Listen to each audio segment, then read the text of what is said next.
সাতক্ষীরার বাজার পরিস্থিতি সম্পর্কে জানাতে যুক্ত হচ্ছেন সহকর্মী আকরামুল ইসলাম। আকরাম, কালার এক্সপার্ট, জর্জ স্যাপ এবং মাইল্ড অন হ্যান্ডস টেকনোলজি সমৃদ্ধ অরিক্স ক্রিস্টাল ওয়াশ আপনার লন্ড্রি এক্সপার্ট। বাজারে নিত্যপণ্যের দর কেমন দেখছেন? সরবরাহ স্বাভাবিক আছে কি?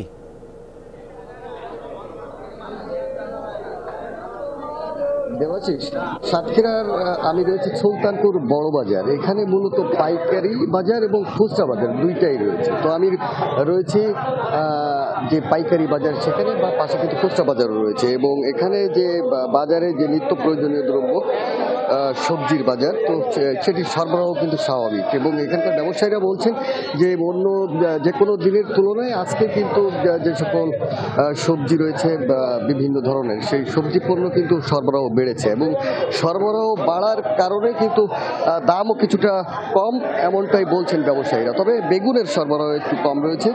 সেক্ষেত্রে বেগুনের কেজি আজ বিক্রি হচ্ছে 70 টাকা।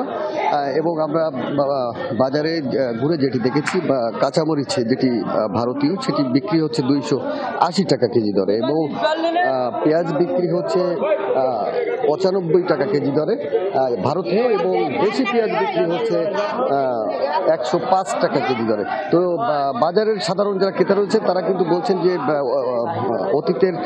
নিকট অতীতের যে তুলনায় বাজারের শাকসবজির বা সবজির মূল্য কিন্তু অনেকটা কিছুটা কম, এবং বাজার স্বাভাবিক রয়েছে এমনটি বলছেন। এবং ব্যবসায়ীরা বলছেন যে বেশ কয়েকদিন আগে যে একটু বৃষ্টির মাত্রা ছিল কিন্তু সাথে, এবং এই বৃষ্টি থাকার কারণে কিন্তু ক্ষেতের যে সবজি রয়েছে সে সকল সবজিকে কিন্তু কৃষকরা দ্রুত বাজারে নিয়ে যাচ্ছেন, এবং তারা সেটি বিক্রির ব্যবস্থা করছেন। এ কারণে বাজারের সবজি সরবরাহ স্বাভাবিক রয়েছে, এবং দামও ক্রেতাদের নাগালের মধ্যে রয়েছে। দেবাশিস। আকরাম, ধন্যবাদ আপনাকে।